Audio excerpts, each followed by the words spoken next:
Halo, selamat pagi Bapak dan Ibu semuanya.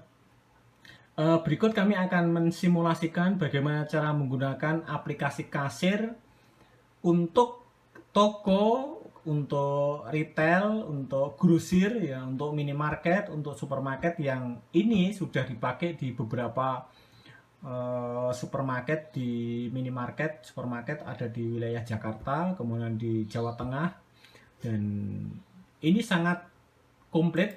Jadi Bapak Ibu, nanti ini adalah uh, berbasis web. Jadi nanti Bapak Ibu tidak perlu nginstal di misalkan Bapak Ibu punya 10 kasir, tidak perlu install di semua uh, komputer. Jadi nanti taruh di server, nanti tinggal aksesnya pakai Google Chrome. Kemudian sebelum kita menggunakan aplikasi ini tinggal login dulu. Ini pakai loginnya pakai nomor handphone atau kode karyawan. Jadi Bapak Ibu nanti akan punya karyawan ya. Nah, ini kemudian posisi kasirnya di mana? Di komputer 1, komputer 2, komputer 3, komputer 4. Nah, itu menyesuaikan dengan kebutuhan Bapak dan Ibu. Nah, setelah klik login, maka Bapak Ibu akan masuk ke dalam ke dalam dashboard aplikasi. Jadi nanti begitu login ini langsung tahu, oh uang ada di kasir 31.000, kemudian omset hari ini 35.000, kemudian omset bulan ini 35.000 juga ya kan. Kemudian yang terjual itu apa? Barang konsumsi gitu.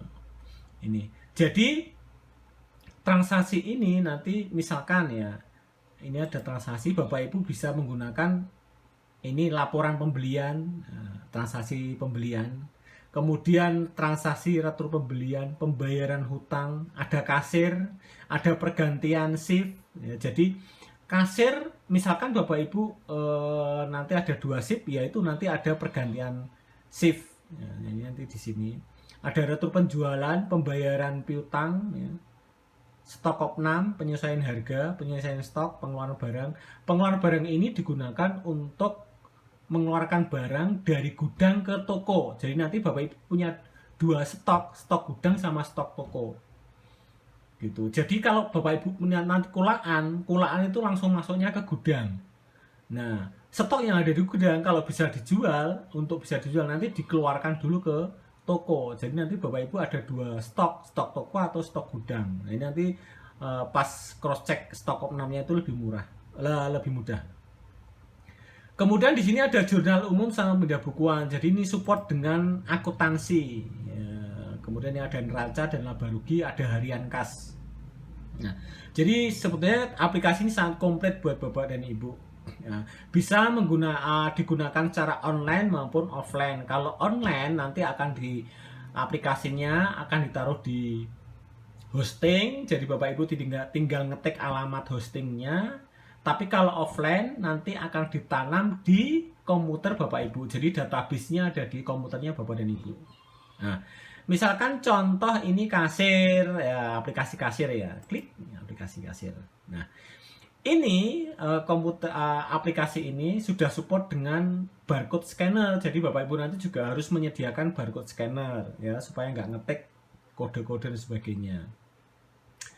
Dan juga harus menyediakan printer kasir. Ya, printer kasir itu nanti udah banyak dijual di online maupun di offline juga banyak ya, sekarang lebih murah lagi ya. Nanti begitu kita transaksi langsung ngeprint di printer kasir, baik pakai menggunakan kabel ataupun bluetooth. Misalkan karena ini saya nggak pakai scanner, kita akan cari produknya bagaimana caranya. Ini ada tombol tombol tanda tanya ini untuk mencari produknya. Ini contohnya. Misalkan kita mau cari apa ya, misalkan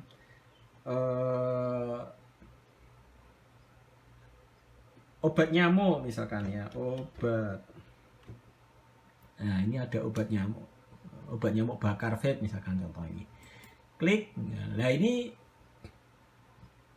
langsung masuk ke list di sini. Misalkan mau dia belinya berapa, 10, tinggal klik di sini Pak. Klik ini ada KTY ini, diklik, kemudian berapa jumlah belanjanya berapa. Misalkan 10, nah, jika udah jadi 45.000 di sini kan. Nah, kemudian misalkan bayarnya cash. Kita ini mau bayarnya cash. Misalkan 50.000. Nah, tinggal di enter, lah nanti kembalinya kan ini udah tertera nih 5.000. Kemudian ini ada tombol ini, menu ini, kemudian klik simpan. Udah selesai, nanti langsung ngeprint klik gitu muncul ya. Nah, karena saya pas nggak bawa printer jadi belum bisa menunjukkan hasil cetakannya. Nah, cuma gitu aja. Jadi nanti produknya gimana cara intinya di sini? Ini ada produk, ya kan? Ini ada banyak produk. Nah, ini untuk nambah ada ini, tambah. Nah, tambah. Jadi tambah produk itu kodenya itu otomatis. Jadi ini ada apa itu tahun, kemudian bulan, dan ini nomor urutnya. Gitu. Misalkan kita akan entry ini nama, misalkan ini contoh misalkan ya, bakmi goreng.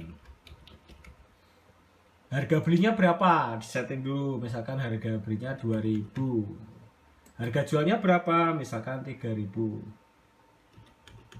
Nah, satuannya apa? Nah, ini barcode-nya diisi nggak? Kalau ada barcode-nya diisi, kalau nggak nanti tetap pakai kode produk ya.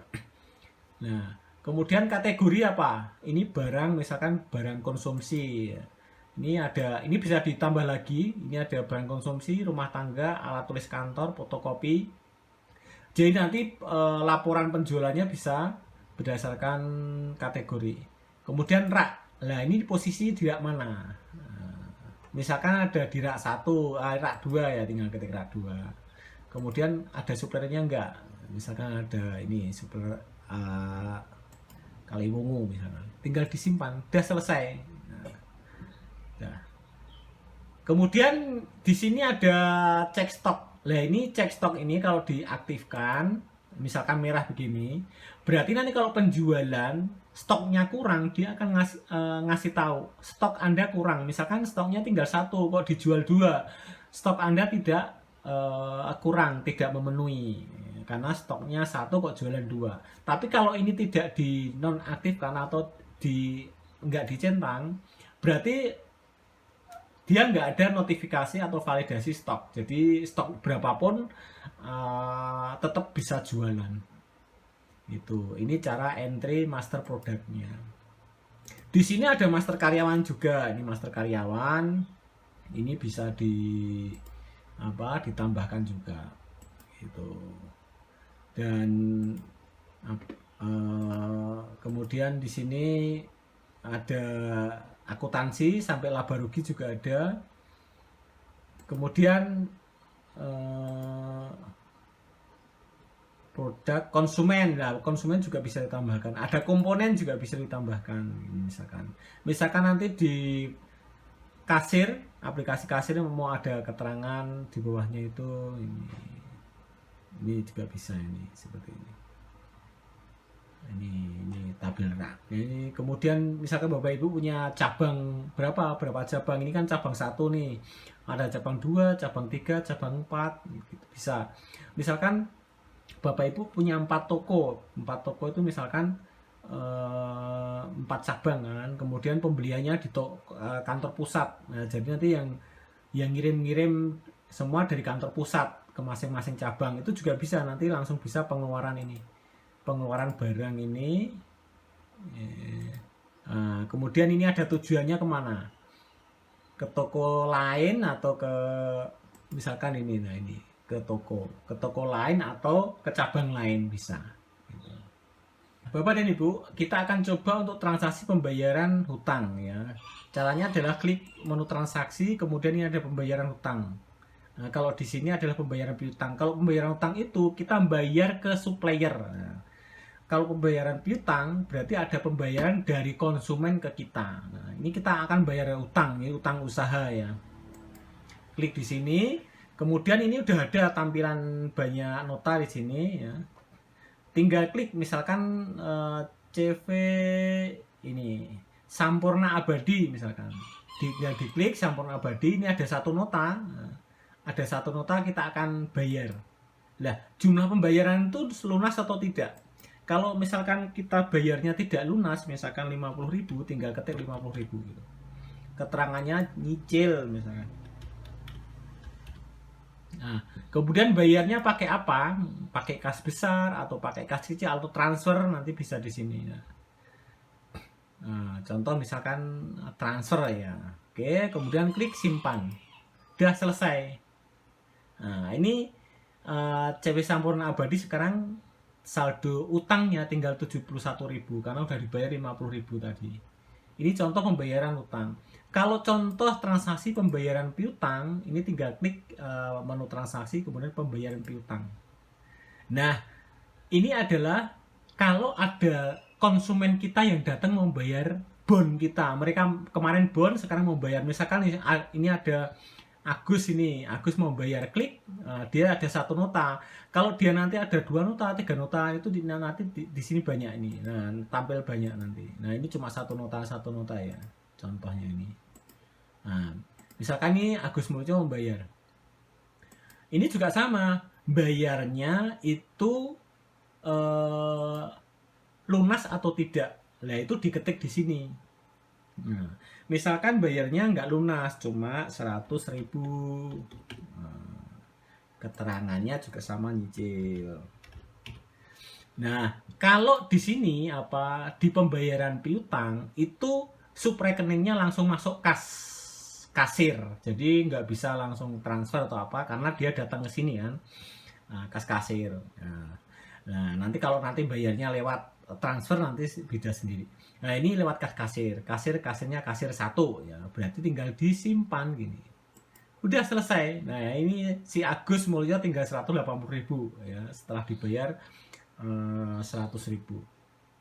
Kemudian ini jumlah uangnya di kasir ini sekarang jadi 181.000. Kemudian di sini ada omset hari ini, omset bulan ini. Kemudian kita pergantian shift nih. Jadi kalau misalkan Bapak Ibu tokonya itu bukanya dari jam 8 pagi sampai jam 8 malam, ya kan? Kemudian jam 2 itu pergantian shift. Nah, maka jam 2 itu kita klik sini, klik. Nah, di sini nanti udah ada keterangan. Transaksi tunai berapa, transaksi QRIS berapa, bonnya berapa. Ini ada kalau BRT itu istilahnya kalau di sini misalnya kerjasama dengan koperasi gitu bisa. Terus yang dibeli itu apa, barang konsumsi atau barang peralatan rumah tangga, itu nanti ada kategorinya di sini nih. Ini ada program wajib belanja, pembayaran piutang. Nah, nanti ada di sini. Nah, terus kemudian setoran. Lah, pas di sini ini adalah setoran. Nah, setoran ini adalah setoran dari kasir ke manajemen disetorkan. Jadi pas penutupan kasir itu ini disetorkan berapa. Nah, kemudian ada sisa nggak di kasir. Jadi misalkan contoh ini uang di kasir itu 181.000. Nah, yang disetorkan itu misalkan 150.000 gitu. Berarti nanti ada uang sisa yang di kasir itu 31.000. Ini misalkan buat susuk atau apa gitu. Nah, kalau sudah tinggal klik ini. Klik simpan. Nah, udah nanti berarti tinggal masukkan password. Udah nanti masuk ke shift kedua. Jadi shift 1 selesai, kemudian jadi shift kedua. Jadi gampang banget. Nanti aplikasi ini bisa offline juga, bisa online juga bisa. Sebetulnya aplikasi ini bisa digunakan dengan Android juga. Jadi nanti ada kombinasi. Bapak Ibu tinggal mau enaknya mau pakai apa? Pakai Android atau mau pakai komputer atau laptop. Jadi sesuka kita gitu.